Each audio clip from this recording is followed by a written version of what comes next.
नमस्कार दोस्तों, आप सभी का स्वागत है, अभिनंदन है डीएस स्टडी यूट्यूब चैनल में। दोस्तों 7 जनवरी 2022 का करंट अफेयर्स लेकर उपस्थित हुआ हूँ। आप लोग पूरा का पूरा वीडियो देखिए। अगर आपको ये वीडियो और ये जानकारी पसंद आती है तो अपने दोस्तों के साथ शेयर कीजिएगा।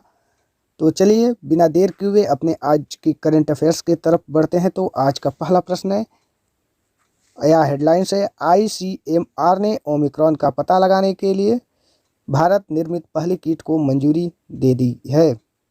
दोस्तों देखते हैं इससे जुड़ी कुछ अहम बातें।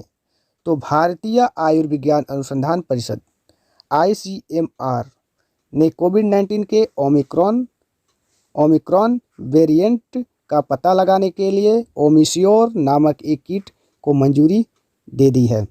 दोस्तों इसका निर्माण टाटा मेडिकल एंड डायग्नोस्टिक द्वारा किया जाएगा। इससे अमेरिका स्थित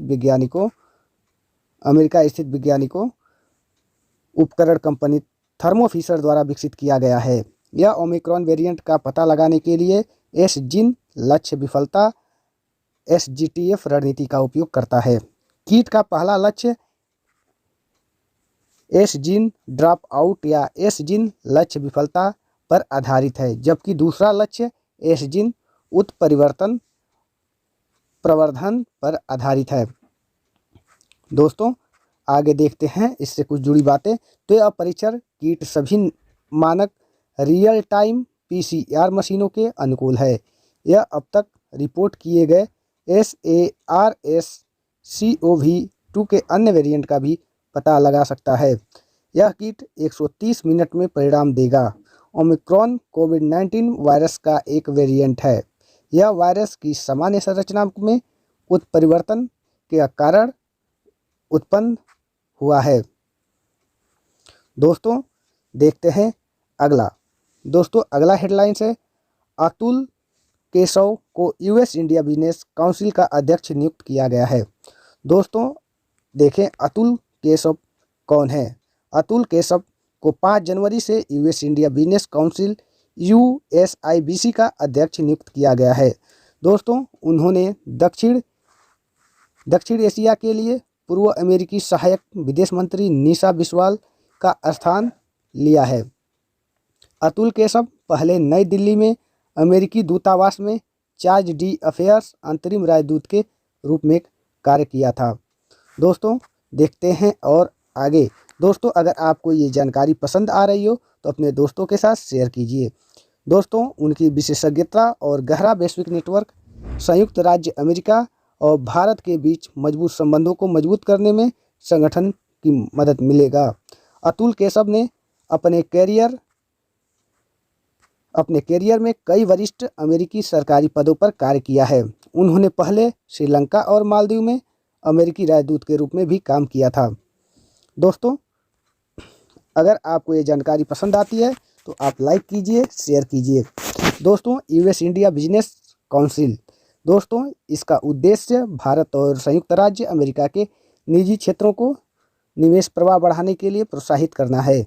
इसकी स्थापना 1975 में एक पेशेवर संगठन के रूप में की गई थी और इसका मुख्यालय वाशिंगटन DC संयुक्त राज्य अमेरिका में है। यह संयुक्त राज्य अमेरिका और भारत में काम कर रही शीर्ष वैश्विक कंपनी का प्रतिनिधित्व करता है। डीएस स्टडी यूट्यूब चैनल एक सही और सटीक और सबसे तेज करंट अफेयर्स उपलब्ध कराता है, तो ये हमारे एग्जाम के नज़रिए से इम्पोर्टेंट हो जाता है। तो देखते हैं तीसरा हेडलाइंस क्या है। तो सरकार ने विजय पाल शर्मा को CACP के अध्यक्ष के रूप में फिर से नियुक्त किया है। दोस्तों उन्होंने अपना 5 साल का कार्यकाल पूरा करने के बाद पिछले साल मई में पद छोड़ दिया था। उन्हें पहली बार जून 2016 में CACP के अध्यक्ष के रूप में नियुक्त किया गया था। शर्मा का कार्यकाल समाप्त होने के बाद CACP के सदस्य नवीन P सिंह से CACP के अध्यक्ष के रूप में कार्यभार संभाला। दोस्तों कृषि लागत और मूल्य आयोग CACP क्या है, इसको अगर हम जानें तो यह कृषि और किसान कल्याण मंत्रालय का एक संलग्न कार्यालय है। दोस्तों इससे पहले कृषि मूल्य आयोग के नाम से जाना जाता था। यह जनवरी 1965 में अस्तित्व में आया और यह सरकार को न्यूनतम समर्थन मूल्य MSP की सिफारिश करता है। तो दोस्तों जहां की आप लोगों को पता चला होगा CACP जो है वो न्यूनतम समर्थन मूल्य MSP की सिफारिश करता है। चौथा, अपनी हेडलाइंस की तरफ बढ़ते हैं तो चौथा हेडलाइंस है SBI, ICICI, HDFC bank, DSIB बने रहेंगे, RBI का कहना है। दोस्तों, बैंक और RBI ने कहा है कि भारतीय state bank, SBI, ICICI bank और HDFC बैंक की पहचान घरेलू प्रणालीगत महत्वपूर्ण बैंकों DSIB के रूप में जारी रहेगी। दोस्तों, RBI ने कहा है कि इन बैंकों की पहचान उसी बकेटिंग संरचना के तहत DSIB के रूप में जारी है जैसा कि DSIB की 2020 की सूची में किया गया था। DSIB को उनके प्रणाली लागत महत्व स्कोर SIS के आधार पर RBI द्वारा उपयुक्त बकेट में रखा गया है। SBI को तीसरे बकेट में रखा गया है और इसे अपने RDW के 0.60% पर अतिरिक्त सामान्य एक्टिविटी Tier 1 CET1 बनाए रखने की आवश्यकता है। ICICI बैंक और HDFC बैंक को पहले बकेट में रखा गया है। दोस्तों, उन्हें अपनी जोखिम भारित परिसंपत्तियों के 0.20% पर अतिरिक्त CET1 बनाए रखना आवश्यक है। RBI के अनुसार अतिरिक्त CET1 आवश्यकता पूंजी संरक्षण बफर के अतिरिक्त है। पूंजी संरक्षण बफर एक बफर पूंजी है जिसका उपयोग बैंक तनावग्रस्त अवधि के दौरान नुकसान होने पर कर सकते हैं। DSIB वे बैंक हैं जो व्यवस्थित रूप से इतने महत्वपूर्ण हैं कि उनकी विफलता से बैंकों द्वारा प्रदान की जाने वाली आवश्यक सेवाओं में हस्तक्षेप हो सकता है, जिससे आर्थिक गतिविधियों में बाधा उत्पन्न हो सकती है।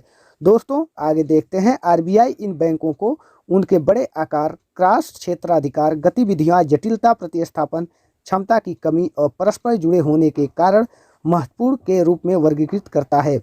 दोस्तों, अगला है, देखते हैं हेडलाइंस। तो लद्दाख में पारंपरिक नव वर्ष लोसार मनाया गया।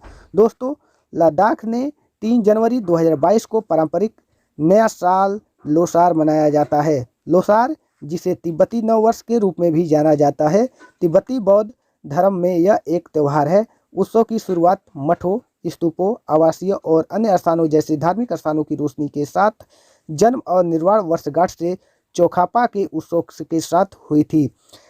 अगला देखते हैं। जो अगला है वो है हेडलाइंस, JC चौधरी ने अंक ज्योतिष पर पहला गिनीज वर्ल्ड रिकॉर्ड हासिल किया है। दोस्तों, अंक ज्योतिष में पहली बार गिनीज वर्ल्ड रिकॉर्ड और 2022 का पहला विश्व रिकॉर्ड भारत के शीर्ष अंकशास्त्री JC चौधरी द्वारा हासिल किया गया है।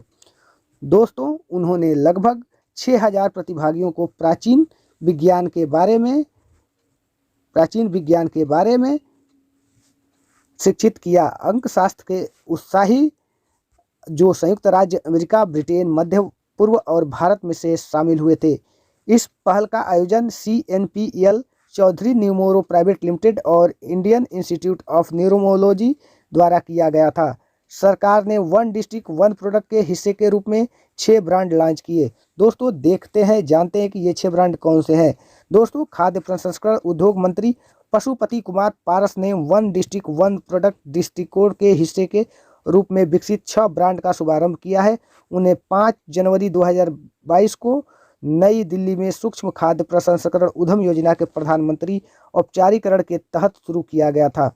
उत्पाद अमृत फल, कोरी गोल्ड, कश्मीरी मंत्र, मधु मंत्र, सोमदाना और दिल्ली वेक की होल व्हीट कुकीज है। पद्मश्री पुरस्कार से सम्मानित नील नोंगकिन रिह का निधन हो चुका है। दोस्तों, ये देखते हैं कि कौन है।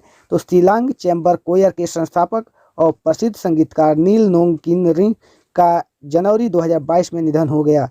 दोस्तों, 2010 में उन्होंने इंडियाज गॉट टैलेंट जीतने के लिए अपने गायक मंडल का नेतृत्व किया था। 2015 में उन्हें भारत के चौथे सर्वोच्च नागरिक पुरस्कार पद्मश्री से सम्मानित किया गया था और चंद्रयान 2 के प्रक्षेपण के प्रसारण के दौरान गायक मंडली का वंदे मातरम का गायन बजाया गया था। दोस्तों, आप लोगों को ये जानकारी पसंद आई तो आप लाइक कीजिए, शेयर कीजिए। तब तक के लिए धन्यवाद। फिर मिलते हैं अगले वीडियो में। Bye, see you.